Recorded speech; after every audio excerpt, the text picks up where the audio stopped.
안녕하세요 여러분, 프로골퍼 한강준 프로입니다. 오늘은 이 동작 때문에 골프채의 원리가 공에 어떤 작용을 하는지 설명을 좀 드릴 겁니다. 우선 오늘은 로테이션이에요. 로테이션인데 몸통보다는 팔 쪽 그리고 손목 쪽에 해당되는 로테이션입니다. 이게 채를 어떻게 활용하는지 한번 잘 생각해 보시고 이 부분을 잘 활용하신다면 비거리에 훨씬 더 큰 도움을 줄 겁니다. 자, 일단 골프채가 생긴 원리를 잘 보시면 이 부분부터 여러분들이 이해를 해야 돼요. 채를 일자로 딱 놨을 때 이 클럽마다 각 고유의 각도가 있거든요. 이 고유의 각도가 뭐 7번, 예를 들어 34도, 32도, 8번, 4도 갭으로 점점 올라갑니다. 이것 때문에 거리 차이가 나는 겁니다. 자, 어떤 거냐? 클럽이 점점점 눕혀져 있을수록 거리가 안 가는 거고, 클럽이 점점 세워져 있을수록 거리가 더 멀리 가요. 여러분들이 이 생각을 임팩트 때 활용을 하시면, 예를 들어 처음 셋업했을 때의 각도보다 임팩트 때 고유의 각도가 세워 만든다면 7번을 6번처럼 칠 수 있게 되는 겁니다. 그럼 훨씬 더 내가 비거리에 손해보지 않고 내가 살살 쳤는데도 효율적으로 좀 전달이 되는 그런 결과가 나오겠죠. 그래서 이 고유의 각도를 이 로프트 각도라고 하는데, 이 로프트 각도를 세워 맞출 수 있는 방법, 이게 바로 손목과 팔 쪽의 로테이션입니다. 이걸 좀 설명을 드리면, 보통 엄청 핫하잖아요, 그 문제. 닭날개 치키닝이라고 하죠. 이 치키닝 자체가 팔로스루에서 팔꿈치가 벌어진다, 이 왼쪽의 팔꿈치 각도가 닭날개처럼 된다라고 해서 치키닝이라는 이 문제를 표현을 하는데, 이 치키닝이 되시는 분들이 되게 많아요. 치키닝이 되면서 심지어 손목까지 퍼올리는 이 스쿠핑까지 같이 나옵니다. 이때 헤드페이스를 잘 보시면 내가 스쿠핑을 하잖아요. 그럼 손목이 꺾여요. 손목이 꺾이면서 채 로프트 각도가 눕혀집니다. 그럼 여러분들은 7번을 가지고 8번이나 9번처럼 칠 수밖에 없게 되는 거예요. 힘은 엄청나게 주는데 막상 맞을 때 각도는 7번을 갖다가 9번을 주니까 여러분들의 스피드가 아무리 빨리 지나가도 공의 전달은 절대 될 수가 없다. 왜? 골프채가 생겨먹은 원리가 이렇게 생겼는데 여러분들은 반대로 치고 있는 거잖아요. 이거를 조금 더 영악하게 이용을 해야죠. 내가 힘을 툭툭 주는데도 클럽의 원리만 잘 이용을 해도 훨씬 더 멀리 갈 수 있는, 훨씬 더 편안한 스윙을 할 수가 있는데, 이 부분을 인지를 못하고 내가 본능적으로 계속 공을 떠내려고 하다 보니까 공을 억지로 띄우려고 하시는 분들이 이런 문제가 되게 많이 생깁니다. 그래서 여러분들의 문제는 일단 스쿠핑, 우리가 숟가락 푸듯이 이 스쿠핑이라고 하죠. 이 스쿠핑에 대한 문제를 어떻게 극복을 하느냐를 아셔야 될 것 같아요. 자, 정면에서 설명을 드리면, 첫 번째는 이겁니다. 일단 오늘은 팔 동작에서만 설명을 드릴 거예요. 백스윙 때 근본적으로 잘 구축하고 이런 거는 전혀 관계가 없습니다. 백스윙은 잘 구축을 해야 되고요. 우리가 다운스윙을 내려오면서부터, 다운스윙의 시작에서부터 이 왼쪽 팔뚝과 이 전완근이라고 하죠. 이 전완근의 바깥쪽 근육, 이 바깥쪽 근육을 외전을 시켜주면서 임팩트 때 손목이 이렇게 구부러지지 않게끔 만드는 연습을 하셔야 돼요. 물론 중요한 기반은 체중이 정도 돼야 되고 상체도 축이 잡혀야 되고 하지만, 손목에 대한 관점에서만 봤을 때는 이 손목이 받고 나서 돌아가야 됩니다. 특히 왼손이요. 왼손이 돌아가질 못하고 이미 스피드가 붙은 상태, 내가 다운스윙 할 때 힘을 확 썼어요. 그럼 이미 여기서부터는 통제가 안 되는 구간입니다. 이 통제할 수 없는 구간에서 여러분들의 손목이 돌아가지 않고 공을 퍼내려고, 띄우려고 손목을 아래에서 위로 써버리면 손목이 이렇게 구부러집니다.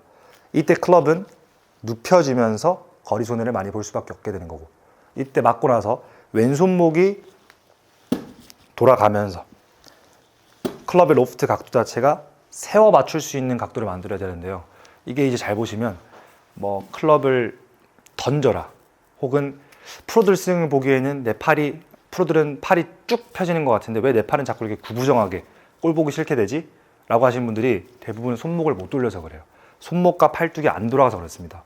자, 우리가 축을 잘 구축을 하고 팔로스루 때 손목이랑 팔뚝만 잘 돌려도 뻗어지는 것처럼 보일 수밖에 없거든요. 근데 손목을 만약에 구부린다, 여러분들의 팔뚝도 같이 되게 보기 싫죠. 이게 다 손목의 역할이 다 아래에서 위로 올라와서 그렇습니다. 그래서 이 부분을 설명을 드리면, 자 보시면 우리 손목에 대한 안 좋은 사례가, 여러분들이 지금 아이언을 칠 때 거리 손해를 보고 있다, 거리 손해가 많이 난다라고 하시는 분들 손목이 대부분 양손목이 이렇게 움직입니다. 꺾인다라는 거죠. 아래에서 위로 움직이고, 여러분들이 기억해야 될 거는 이 상태에서 옆으로 돌아야 돼요. 관절 자체가. 우리 팔관절 자체는 이렇게 생겼기 때문에 이 관절에 대한 역할을 확실하게 이행을 하셔야 됩니다. 백스윙을 했다가 임팩트에 돌아오죠. 그럼 이때 아래에서 위로 올라오는 게 아니라 옆에서 옆으로 간다. 그리고 이 상태에서 체중 이동만 살짝 끼워주게 되면 공의 직진성까지 플러스. 물론 손목만 이렇게 사용했을 때는 처음 여러분들이 유튜브 영상을 보시고 시도를 한다, 공이 다 왼쪽 가야 되는 거예요. 왼쪽 가면 맞습니다. 그만큼 헤드 페이스가 빨리 닫히는 거기 때문에. 자, 이 원리를 좀 설명드리면, 아까 제가 문제라고 꼽았던 스쿠핑을 하시는 분들은 공은 바로 할 수가 있어요. 뭐 어쨌든 헤드 페이스의 면에 대한 각도는 아니니까 헤드 페이스가 뭐 닫히고 열리고는 아닐 수 있어도 거리 손해가 되게 심하단 말이죠. 그래서 여러분들이 체중 이동을 안 한 상태에서 제가 설명드렸던 팔 동작 그리고 손목에 대한 동작을 잘 기억을 하시고, 일단은 막 돌리세요. 여기서 막 돌려서 내 공에 대한 결과가 왼쪽으로 많이 휜다. 그러면 엄청 잘하고 계신 겁니다. 왼쪽으로 많이 휘어야 돼요. 그게 진짜 잘하고 있는 거고, 그리고 나중에 왼쪽으로 한 100개 쳤는데 90개가 왼쪽으로 다 간다. 스트레스 받지 마시고 그 뒤에 체중 이동에 대한 영상을 보시고 체중 이동을 시도를 하시면 상당히 좋습니다. 일단은 팔 동작을 먼저 구축을 하셔야 돼요. 왼팔 그리고 오른팔이 돌아가야 됩니다. 이렇게 사이드로 가야 되지 아래에서 위로 가면 안 돼요. 그럼 여러분들의 팔이 다 접히게 됩니다. 되게 보기 싫은 이 낑겨있는 이 동작이 나오게 되거든요. 그래서 팔 동작을 확실하게 돌린다 라고 생각을 하시고, 속으로 이렇게 생각하실 거예요. 저 프로가 얘기한 거는 머리는 이해가 되는데 몸이 안 될 것 같은데 어떡하지? 이런 분들 되게 많으실 건데, 더 심플하고 더 쉽게 설명을 드리면, 백스윙을 했다가 클럽 헤드를 빨리 닫는 거예요. 그냥 내 손이 클럽을 잡고 있기 때문에 닫는 거는 여러분들 알 수가 있잖아요. 그래서 추천하는 연습 방법 하나는 뭐냐면, 풀스윙을 다 했다가 내가 어떤 문제가 나오는지 잘 인지가 안 되거든요. 그래서 팔로우스루를 해서 멈추는 거예요. 치고 나서 팔로우스루를 해서 멈추고, 이때 헤드 페이스의 면을 봤을 때 내 눈으로 딱 보는 거죠. 면을 봤을 때 헤드 페이스 면이 땅바닥을 보고 있어야 된다. 근데 대부분 안 되시는 분들은 막 걸어서 헤드 페이스 면이 내 눈에 보여요. 이렇게 내 눈에 보이면서 손목은 구부러져 있을 겁니다. 이게 스쿠핑이 되고 치킨형이 되는 분들의 특징. 그래서 연습 방법은 팔로우스루에서 일단 멈춰본다. 팔로우스루에서 멈춰서 내 헤드 페이스의 면이 땅바닥을 보고 있게끔 하는 느낌을 주면 오케이.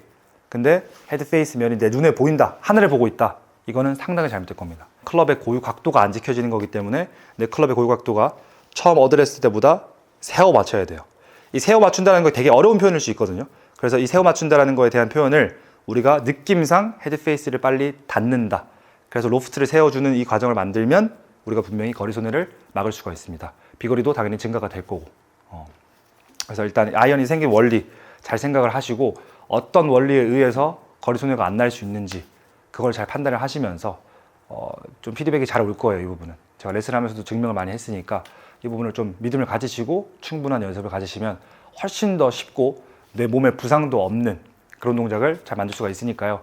잘 따라 해보시고 저는 또 좋은 영상으로 찾아뵙도록 하겠습니다. 오늘 여기까지 하겠습니다.